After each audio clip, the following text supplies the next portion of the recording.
Collins here with Geoff Lemon in the middle of the Adelaide Oval for All Out Cricket in conjunction with Kookaburra Cricket. This is the final word at the end of the Australian-South African series. It was a series that the South Africans won comprehensively 2-1, but of course Australia redeemed themselves here, Geoff.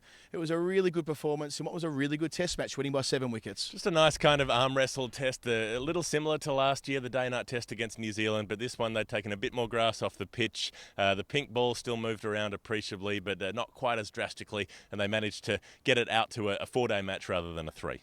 Yeah, so Australia had to bowl first after South Africa won the toss and had a bat here, which I didn't really expect. It was hard to know which way they'd go with that in light of what we saw 12 months ago against New Zealand. But the Australian bowlers, they were outstanding, especially Josh Hazlewood, who's going from strength to strength this summer. Yeah, Josh Hazlewood got a lot of bounce out of that pitch. He seared it over the sort of diagonal edge a few times. He was getting guys floating outside the off stump, and then Mitchell Starc at the other end was swinging it around a lot. Quite a few balls going down leg side, not ideal, but he was then hooping it into the pads when he got it right.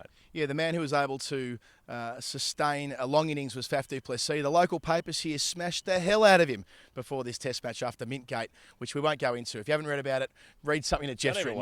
Don't even worry about it. It's done now. But in summary, we have now dealt with that comprehensively enough that we can simply say that he was smashed around for Mintgate, and you'll know what we're talking about. He came out and made 118 not out, and it was a fine innings. It was a disciplined innings, and it was really setting the example for the Australian side and how to bat in challenging conditions. Yeah, even the people here in the Bradman stand and the members, all of it, they were all giving it to him when he came out to bat. Lots of Faf du Plessis, but he made 100, and some of them booed him then as well, which wasn't great form. But terrific innings. I mean, 259 for 9. He batted through. He was his second undefeated century on this ground, and he got them up to that competitive total, and then put in the slide declaration at 12 overs was what Australia ended up facing on night 1, and he cleverly timed it so that David Warner wouldn't be allowed to bat. Yeah, this was a stroke of genius. Warner was off the ground when he pulled the pin, which meant that Usman Khawaja had to go to the top of the order. At least we thought it was a stroke of genius. It was Usman Khawaja and the debutant Matthew Renshaw, one of 3 new members of this Australian 11 who had to face out the 12 overs,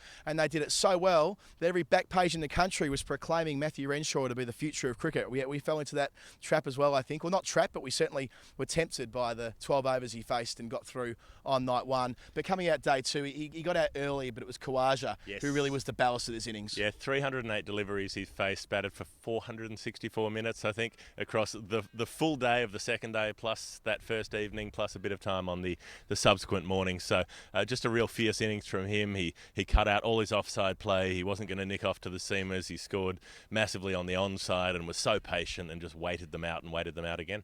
Yeah, really important partnership with the captain, Steve Smith, that totalled 137 before Smith got himself run out. Rather amusing. I'm sure that'll be on YouTube already somewhere. A very handy partnership with Peter Hanscom, the other debutant. They put on 99. He did it tough early, but gee, the boy can play. Tall, dark and Hanscom. Except he's only about 5'6", unfortunately, so it doesn't work. Yeah, and pasty as hell. Nonetheless, pasty, he stuck to the crease. That's what pasty's supposed to do. So, he stayed around. He got back on his stumps. He defended. He kept the ball out. He didn't look great early, but he managed to get in, and then he started getting fluency. Unrolled 3 boundaries in a row at one point, made that half century on debut.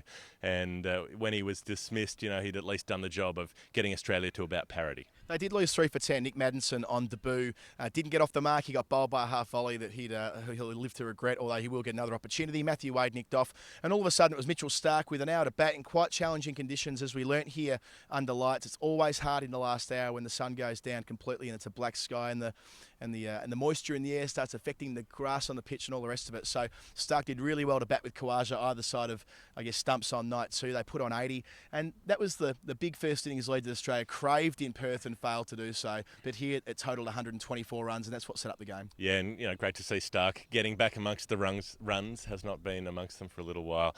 So, with that lead set up, South Africa had it against them, and similar to the first innings, they had one Centurion battle it through. Stephen Cook made a very long batting, kind of grinding defensive 100 that was a stellar effort from him, but around him no one really came through. Du Plessis couldn't replicate his efforts, and they ended up setting a total of only 127, was it, to chase? Yeah, that's right. It was a similar story to the first innings with the Australian quicks again. It was Hazlewood and Starc striking early, and Nathan Lyon. So after dark here on on would have been evening 3.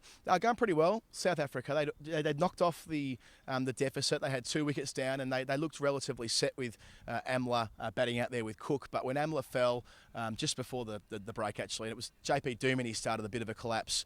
Nathan Lyon picking up the vital wicket there. We saw how important Duminy can be over in Perth in the second innings a couple of weeks ago. He bent his off stump back with a ball that skid through, and that was for Nathan Lyon the catalyst for a very important spell, a spell that we've been waiting for all summer, Geoff. Yeah, 3 from him, and could have been a couple more if he'd cleaned them up the next morning. But look, he's just been so bereft of confidence, and then suddenly he looked like the bowler that we know he can be. He was sending it down with flight and shape, and turning it pretty significantly off this Adelaide pitch. Yeah, especially to Quinton de Kock, who came in after the night watchman was dismissed, so he had to face a very hairy over from Lyon before stumps. But we still kind of thought that they were ahead by 70 runs at the end of day 3, and they had 4 wickets in hand with the man Cook on about 80 odd, and de Kock, who's been so vital in this series, just coming in. So it was all going to come down to that first hour of the 4th morning. Yep. And Jackson Bird dismissed de Kock, and the bowlers didn't last much longer than that. Not before long, Australia were in again. Did it immediately. Stark bowled 2 overs the next morning, then Bird came on in place of him and got Quinton de Kock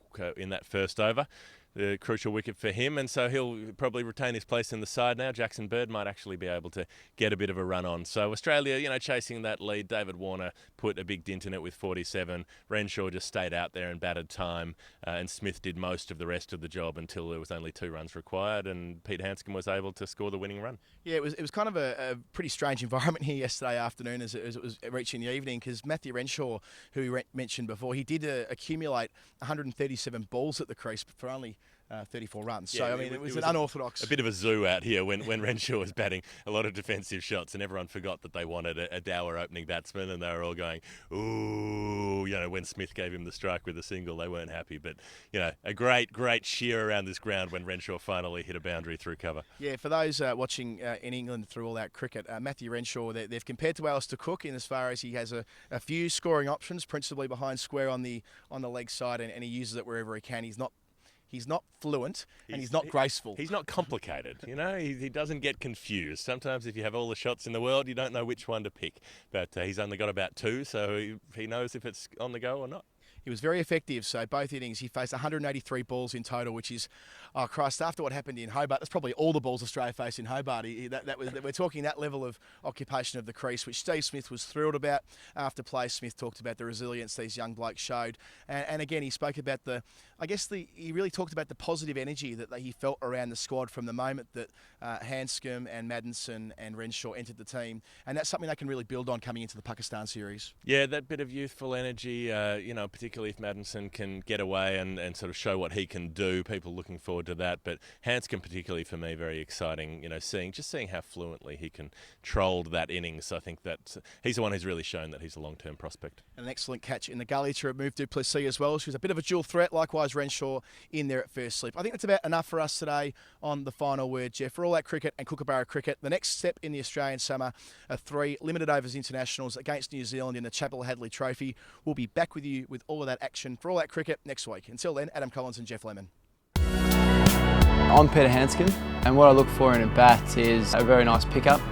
Looking for a weight around 2.9 for the long format and around 2.10 for the shorter format, so I can try and muscle the ball over the fence a couple of times. This summer I'll be using the Kahuna bat. I like them because they've got a nice rounded face and also some really big edges, so when you time the ball it comes off sweetly.